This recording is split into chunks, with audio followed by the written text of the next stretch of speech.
हाँ जी, तो चलिए भाई, आज हम लोग फिर से जीव विज्ञान को देखते हैं। इससे पीछे वाला वीडियो में हम लोग लेक्चर 3 को देख चुके थे, है ना।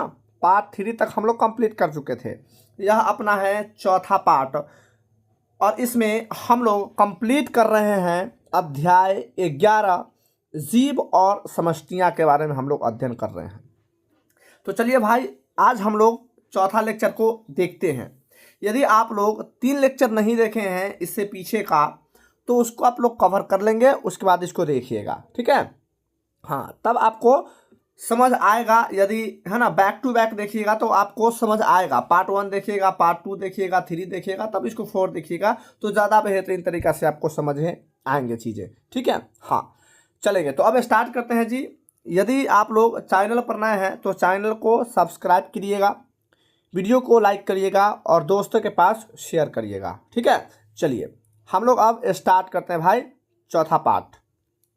हाँ जी, तो चलिए अपन जो चौथा पार्ट है इसमें पढ़ना है कि समष्टि में लिंग अनुपात व आयु पिरामिड, ठीक है भाई। हाँ, ये पढ़ना है कि समष्टि में लिंग अनुपात व आयु पिरामिड कि समष्टि में जो होते हैं, समष्टि मतलब हम लोग समझ गए कि एक ही प्रकार के जीव, है ना, एक ही जीव के ग्रुप में यदि जीव रहता है, एक ही प्रकार के जीव यदि ग्रुप में रहता है तो उसके समष्टि बोलते हैं, ठीक है।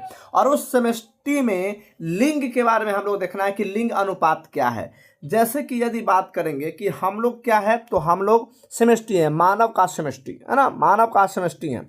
तो अगर मानव के समष्टि में हम लोग देखेंगे मानव का लिंग अनुपात क्या है, क्योंकि भाई अपन चैप्टर में मानव से ही रिलेटेड ज़्यादा चीज़ों को देखना होता है ना। हम लोग ही देखेंगे अपने बारे में, तो हम लोग बहुत सारे मानव हो गए, तो क्या हो गए, मानव के समष्टि हो गए। और इसमें लिंग अनुपात देखना है तथा इसके आयु पिरामिड देखना है ना।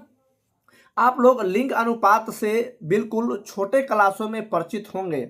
लिंग अनुपात कहने का मतलब कि एक पार्टिकुलर एरिया में, है ना, पार्टिकुलर एरिया में किसी निश्चित क्षेत्र में, है ना, क्षेत्रफल में कितना लड़कों की संख्या है और कितना लड़कियां की संख्या है ना। तो इसको हम लोग बोलते हैं लिंग अनुपात बोलते हैं। और आप लोग जानते हैं पहले तो थोड़ा सा ज़्यादा दिक्कत था, लेकिन अब सरकार के बहुत सारे प्रोग्राम्स के बाद लोगों ने चीज़ों को समझने का भी प्रयास किया है और लड़का का जितना भागीदारी होता है लड़कियों को भी उतना ही भागीदारी समझा जाता है। लेकिन पहले ऐसा था नहीं, है ना। लोग ज़्यादातर लड़कों को जन्म देना चाहते थे, है ना, लड़कियां को नहीं, ठीक है। तो यही होता है लिंग अनुपात। और अभी भी आप लोग लिंग अनुपात के बारे में देखते होंगे, सोचते समझते होंगे। कहीं कहीं पर ऐसा भी आता होगा कि 1000 पुरुष पर कितना महिला है, महिला की संख्या कम होता है ना। तो किस प्रकार से यह बैलेंस होता है, आखिर यह लिंग अनुपात क्या होता है, इन तमाम चीज़ों को हम लोग देखेंगे। उसके साथ साथ भाई है ना, मृत्यु दर भी हम लोग इससे पीछे वाले देखे थे कि जन्म दर क्या होता है, मृत्यु दर क्या होता है, तमाम चीज़ों के बारे में हम लोग डिस्कस कर चुके हैं, ठीक है। अब इससे आगे हम लोग देखते हैं उससे रिलेटेड चीज़ें, हाँ, चलेंगे। तो ध्यान से देखिएगा भाई, बड़ा अच्छा चीज़ें हैं। देखिए कि समष्टि का दूसरा विशेष गुण लिंग अनुपात यानी नर एवं मादा का अनुपात है ना। जी भाई, बिल्कुल। समष्टि में लिंग अनुपात का मतलब क्या हुआ, इसको यदि दूसरा रूप में देखें तो इसी का मतलब होता है कि नर और मादा के अनुपात, मतलब कितना नर पर कितना मादा है, इसी को हम लोग लिंग अनुपात बोलते हैं, ठीक है। आप लोग छोटा क्लास में भी इससे भली भांति परिचित होंगे, बिल्कुल परिचित होंगे, ठीक है जी। आगे देखिए कि विष्टि या तो नर या मादा है। बहुत अच्छा है ना, या तो नर है या तो मादा है, इसको भी याद रखेंगे। परंतु समष्टि में लिंग अनुपात होता है, ठीक है। देखो, यदि बात करेंगे कि समष्टि और व्यष्टि में अंतर क्या है, तो व्यष्टि कहने का मतलब या तो कंप्लीट रूप से लड़का है या कंप्लीट रूप से लड़की है, मतलब कंप्लीट रूप से नर होगा या कंप्लीट रूप से मादा होगा, इसका ग्रुप होता है व्यष्टि, है ना। लेकिन अगर वही समष्टि कहें तो समष्टि मतलब कि हो गया पूरा लिंग अनुपात के बारे में बात किया जा रहा है ना, कि मतलब कि नर और मादा दोनों मिलकर के कितना लिंग अनुपात कर रहा है ना, इसको हम लोग समष्टि बोलते हैं। देखिए, किसे दिए गए ये समय में समष्टि भिन्न आयु वाले व्यष्टियों से मिलकर बनी होती हैं। बहुत अच्छा, क्योंकि भाई हम लोग तो जानते हैं जैसे व्यष्टि मतलब कि व्यष्टियों मतलब या तो लड़का का व्यष्टियाँ होगा या लड़के की व्यष्टियाँ होंगी, या हो सकता है अलग अलग एज में बच्चे, है ना, अलग अलग एज के लोग इसमें शामिल होंगे। तो ये तो सीधा सीधा पता चल रहा है कि व्यष्टि क्या है, नर और मादा व्यष्टि में होते हैं। और समष्टि क्या है, तो समष्टि भाई ग्रुप होता है नर और मादा मिला करके। तो व्यष्टि ही तो समष्टि होता है, लेकिन व्यष्टि में कोई एक हो जाए तो नहीं होगा समष्टि। लेकिन यदि कंप्लीट व्यष्टि में नर और मादा सब आ रहा है तो फिर यह समष्टि होगा, है ना, समझ पा रहे होंगे भाई। तो व्यष्टि के मिलने से ही समष्टि का निर्माण होता है।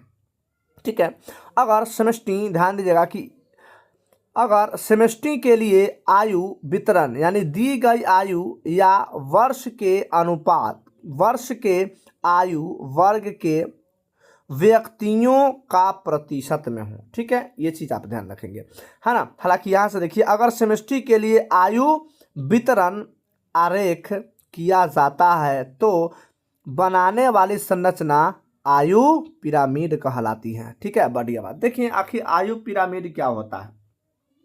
यदि समष्टि के लिए हम आयु वितरण को विवरण देते हैं, है ना, इस तरीके से समझेंगे कि हम लोग एक चार्ट बनाते हैं और इसमें मेंशन किया जाता है कि समष्टियां में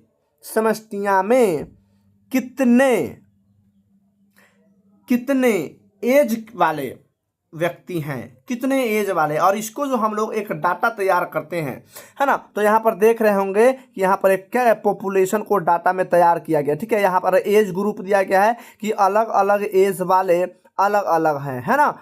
ठीक है, और यहाँ पर दिखाया गया था, यही क्या है, यही एक पिरामिड कहलाता है। पिरामिड मतलब हुआ कि यदि हम आयु को दिखाते हैं फोटो के माध्यम से एक पिरामिड बना करके, वही पिरामिड कहलाता है। ठीक है, आप लोग पिरामिड बचपन में भी सुने होंगे, जाने होंगे, तो पिरामिड को आप पहचानते भी होंगे।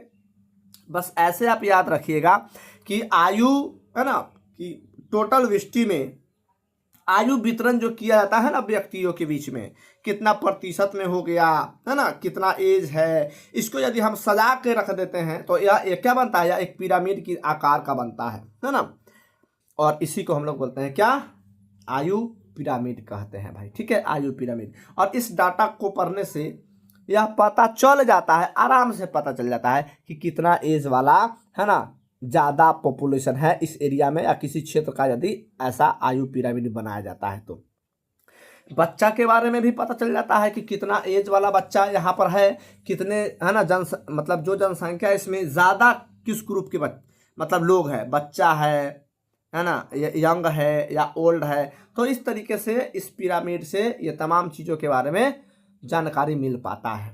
ठीक है भाई, उम्मीद है भाई समझ आया होगा, बढ़िया से चलेंगे आगे देखिए कि मानव वर्ग के लिए आयु पिरामिड आमतौर पर नर व स्त्रियों का आयु वितरण संयुक्त आरेख को दर्शाता है। इससे हमें पता चलता है, देखिए आखिर पिरामिड जो है अलग अलग, है ना, मानव वर्ग के लिए पिरामिड बनाया जाता है। ठीक है, और यह पिरामिड नर व मादा की आयु का विवरण होता है ना। तो आखिर इससे हमें क्या क्या चीज़ के बारे में पता चलता है, अभी तो हम लोग पीछे देखे तो वह पिरामिड बनता है।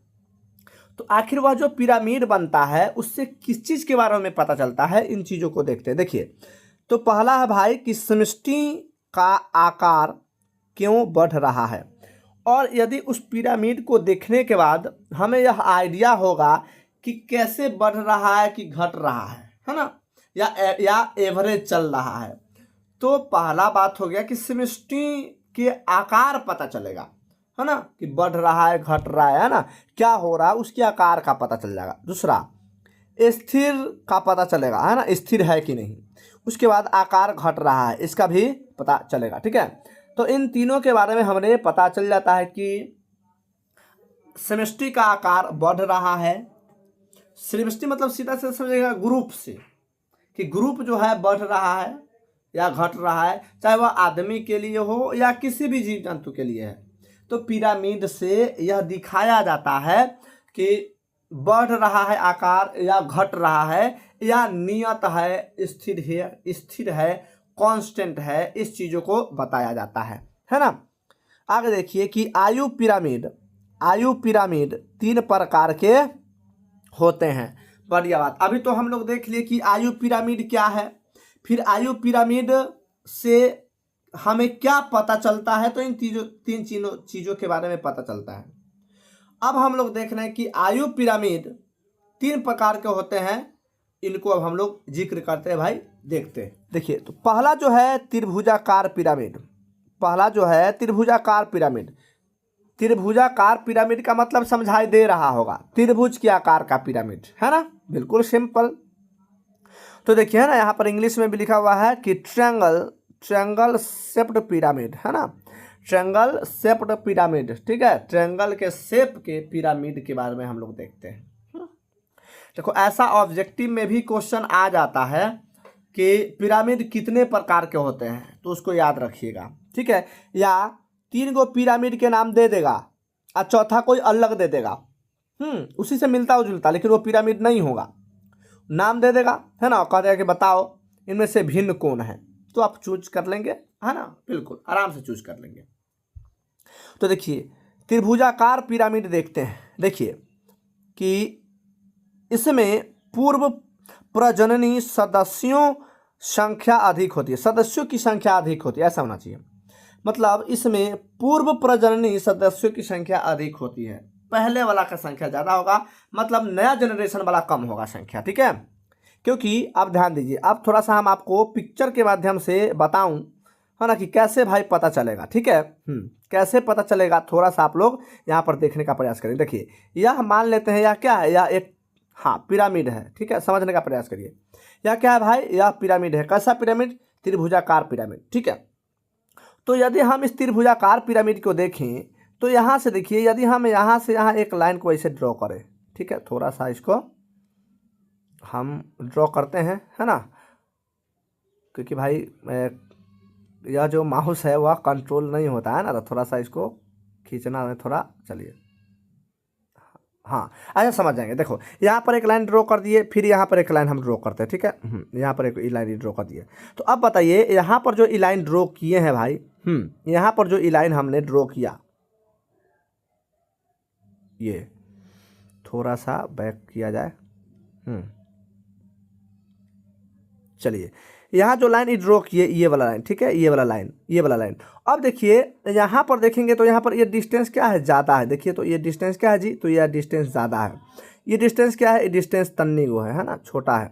तो ऊपर में दिखाता है कम और नीचे में दिखाता है ज़्यादा, है ना। तो यदि किसी के जनसंख्या के बारे में लिखा जाएगा तो पेरेंट्स तो नीचे आएंगे ना, है ना, पेरेंट्स नीचे आएंगे और फिर धीरे धीरे उसकी जनसंख्या आगे में ऐसे ऐसे दिखाया जाएगा, है ना, उसके बेटा फिर पोता, इस तरीके से।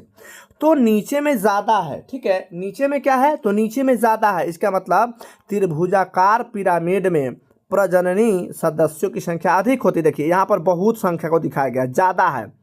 जैसे जैसे ऊपर जाएंगे क्या होगा, कम रहा है, ठीक है। यही बात होता है क्या, त्रिभुजाकार पिरामिड का बात यही होता है ना। आगे देखिए कि प्रजननी सदस्यों की संख्या मध्यम अनुपात में, है ना। हाँ जी, तो देखिए यह जो है, यह पिरामिड को दिखाया गया है, यह त्रिभुजाकार पिरामिड है, ठीक है। और यहाँ पर डाटा दिया हुआ है कि नीचे का क्या स्तर है, ऊपर बीच वाला क्या है ना, फिर इस तरीके से ऊपर क्या है, इस तरीके से यह पिरामिड में इस डाटा को दिया गया है, ठीक है। तो आप इसको देख करके समझ सकते हैं। हालांकि ये एग्जाम वगैरह में ज़्यादा इंपॉर्टेंट नहीं है, बस आपको ध्यान रखना है कि त्रिभुजाकार पिरामिड किस प्रकार का होता है और इसमें जो जननी है उसकी संख्या ज़्यादा होती है, ठीक है। ये चीज़ों को आप ध्यान में रखें। देखिए अब आगे क्या है, देखिए ध्यान से। हाँ यहाँ पर थोड़ा सा देखिए, यहाँ पर हम लोग इससे पीछे क्या देखे थे, यहाँ तक देखे थे कि प्रजननी सदस्यों की संख्या मध्यम अनुपात में, है ना। तो प्रजननी सदस्यों की जो संख्या होती है वह मध्यम अनुपात में होती है, ठीक है। इसको बात आप ध्यान रखिएगा भाई, हाँ ये बात को याद रखिएगा, मध्यम अनुपात में होती है। यह पिरामिड वृद्धिशील समष्टि को प्रदर्शित करता है। याद रखिएगा, है ना, कि जो त्रिभुजाकार जो पिरामिड है यह वृद्धिशील, ठीक है, वृद्धिशील समष्टि को प्रदर्शित करता है। याद रखिएगा। आगे देखिए कि घंटी के आकार का पिरामिड, वाह, है ना, कुछ ऐसा पिरामिड होता है भाई कि वह घंटी के आकार का होता है, ठीक है ना। आप लोग चाहो तो इसको फिगर आप सर्च मारकर देख सकते हो कि घंटी के आकार का पिरामिड कैसा होता है। हमने यहाँ पर भूल गया फोटो लगाने के लिए, ठीक है। चलिए तो देखिए कि इसमें पूर्व प्रजननी सदस्यों की संख्या प्रजननी सदस्यों की संख्या के लगभग बराबर होती हैं। यह पिरामिड स्थिर समष्टि को दर्शाता है। बढ़िया क्वेश्चन है ना, शानदार क्वेश्चन है, इसको आप ध्यान में रखना है, ठीक है। स्थिर पिरामिड को दर्शाता है, बातों को ध्यान में रखिएगा। आगे देखिए जी, अगला है कि कुंभाकार पिरामिड, है ना, कुंभाकार पिरामिड, है ना, कुंभाकार पिरामिड, इसको भी आप देख सकते हैं, है ना। कुंभाकार पिरामिड किस प्रकार होता है आप लोग देख सकते हैं, ठीक है, देख लीजिएगा। देखिए तो कुंभाकार पिरामिड क्या होता है कि इसमें पूर्व प्रजननी की संख्या से बहुत कम होती है। बढ़िया बात है ना। यह पिरामिड बनाता है ना, कि समष्टि घट रही है। हाँ, एक पद देखो, बढ़िया है, याद रखिएगा भाई, ठीक है, एकदम याद रखिए। पहला क्या हो गया, पहला हो गया त्रिभुजाकार पिरामिड, उसमें घटने वाला दिखाता है ना, मतलब नीचे ज्यादा है ऊपर कम रहा है ना, ऐसा दिखाता है। और ये क्या है, घंटी के आकार का जो पिरामिड है वह बराबर दिखाता है। आई जो है कुंभाकार पिरामिड जो है वह क्या होते हैं, प्रजननी की संख्या, है ना, पूर्व जननी की संख्या प्रजननी की संख्या से बहुत कम होती है, ठीक है, इसको यह दिखाता है। तो इस बात को ध्यान रखिएगा, ठीक है। यह तीनों को आप याद रखिएगा कौन कौन होता है इससे। आगे देखिए कि समष्टि का आकार या घनत्व, ठीक है, समष्टि का आकार या घनत्व। आगे देखिए कि समष्टि का आकार या घनत्व समष्टियों की वह संख्या है जो एक इकाई क्षेत्र या स्थान पर दिए हुए समय में उपस्थित रहता है, ठीक है भाई। हाँ, तो इसको भी याद रखिएगा, है ना। क्या है, एक बार और समझने का प्रयास करिए कि समष्टि का जो आकार या घनत्व व्यष्टियों की संख्या है। जी भाई, यदि किसी समष्टि ना कह रहे हैं कि किसी ग्रुप बहुत ज्यादा है, इसका मतलब या तो नर की संख्या ज्यादा होगा या नारी की संख्या ज्यादा होगा, तभी तो समष्टि बड़ा बनेगा, है ना। तो वही बात है कि यदि किसी समष्टि का आकार या घनत्व जो होता है वह किस पर डिपेंड करता है, तो भाई व्यष्टि पर ही डिपेंड करता है। व्यष्टि की संख्या ज्यादा है तो उसी संख्या पर डिपेंड करता है। और जो इकाई क्षेत्र या स्थान पर दिए हुए समय में उपस्थित रहता है। अभी तो हम बताएं कि किसी क्षेत्र में पार्टिकुलर समय में कितना नर है, कितना नारी है या कितना व्यष्टि है, इसी के संख्या से हमें समष्टि के बारे में पता चलता है, ठीक है जी। एकदम इजी है, बढ़िया से आप समझ पा रहे होंगे। आगे देखिए समष्टि वृद्धि, है ना, किस प्रकार से पॉपुलेशन ग्रोथ होता है ना। तो ये पॉपुलेशन के ग्रोथ है, ठीक है। तो देखिए कि किसी जाति के लिए, ध्यान दीजिएगा, किसी जाति के लिए बेहतरीन है भाई, ठीक है। किसी जाति के लिए समष्टि का आकार निश्चित नहीं होता है, ठीक है, सही बात है भाई। यदि कोई जाति है ना, मानव जाति है, जानवर है या कोई भी जीव जंतु है, तो उसका आकार जरूरी थोड़ी है कि निश्चित रहेगा, ऐसा तो नहीं है भाई, अनिश्चित रहेगा, है ना। ये तो समझने वाली बात है। यह समयानुसार बदलता रहता है। यह जरूरी नहीं है कि अगला एक साल में यदि पॉपुलेशन जितना बढ़ा है उतना अगला उससे अगला साल में उतना ही बढ़ेगा, ऐसा बिल्कुल नहीं है। चाहे वह कोई सा भी जाति हो, है ना, कोई सी मानव जाति हो या कोई सा भी जानवर हो, कोई सा भी जीव जंतु हो, उनका जो आकार है वह अनिश्चित होता है। ठीक है, जो अब ध्यान दीजिएगा भाई, जो विभिन्न कारकों जैसे आहार उपलब्धता, परभक्षण है ना, परभक्षण जो होता है, दाब और मौसमी परिस्थितियों पर निर्भर करता है। बात सही है ना। किसी का जो आकार है वह बड़ा है, किसी का ज़्यादा है, किसी का कम है, तो यह उस पर भी डिपेंड करता है, आहार की उपलब्धता है ना, खाना उसको किस प्रकार मिलता है ना, दाब क्या है, मौसम की स्थितियों पर भी डिपेंड करता है। ठीक है, और दी गई अवधि के दौरान दिए गए आवास में समष्टि का घनत्व 4 प्रक्रमों में घटता एवं बढ़ता है। ठीक है, और ये 4 प्रक्रम क्या है इसको देखिए जी।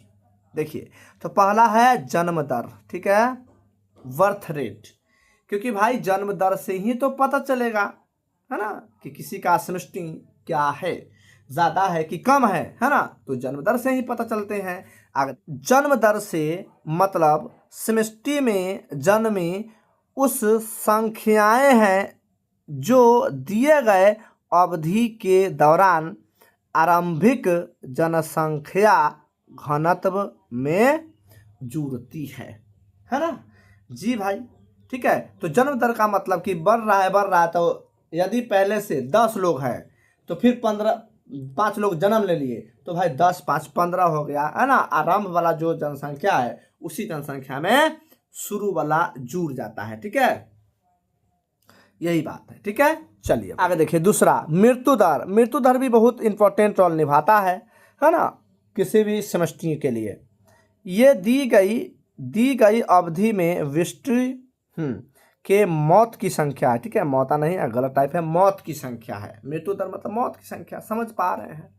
आगे देखिए, आप्रवासन। ठीक है, आप्रवासन ये क्या है कि उसी जातियों की वह संख्या है जो दी गई समय अवधि के दौरान आवास में कहीं और से आए हैं, है ना। ऐसा भी होता है। प्रवासी, ठीक है ना, प्रवासी है ना, और आकर के संख्या में इंक्रीमेंट करा देता है। ठीक है, जैसे कि 10 लोग हैं और कोई 5 लोग कोई आ गया। ठीक है, तो वह समष्टियां को क्या करता है ना, अंक में बढ़ोतरी कर देता है। ठीक है, उसी को हम बोलते हैं आप्रवासन। अगला है उत्प्रवासन। उत्प्रवासन देखिए, समष्टि के व्यष्टियों की वह संख्या है जो दी गई समयावधि में, यहाँ पर समयावधि के दौरान में नहीं, के दौरान आवास छोड़कर कहीं और चले गए हो, है ना। यहाँ पर ठीक करेंगे हो, यही तो आप समझ पा रहे हैं कि आप्रवासन मतलब कोई आ गया। नाम से याद रखिएगा, आ तो आप्रवासन, कोई आ गया और समष्टि के संख्या में परिवर्तन हो गया। उत्प्रवासन, उत मतलब छोड़ के चला गया, है ना, तो उसमें भी क्या होगा, उसमें भी तो है ना समष्टियों की संख्या पर प्रभाव पड़ेगा। ठीक है, तो ये है तो ये चारों को हम लोग देख लिए। तो उम्मीद करते हैं भाई आपको समझ आया होगा। यदि आप लोग को वीडियो अच्छा लग रहा है तो वीडियो को लाइक करिएगा, चैनल पर नए होंगे तो चैनल को सब्सक्राइब करिएगा, दोस्तों के पास वीडियो को शेयर करिएगा। फिर से मिलते हैं हम लोग नेक्स्ट वीडियो में, तब तक के लिए बाय बाय, टेक केयर।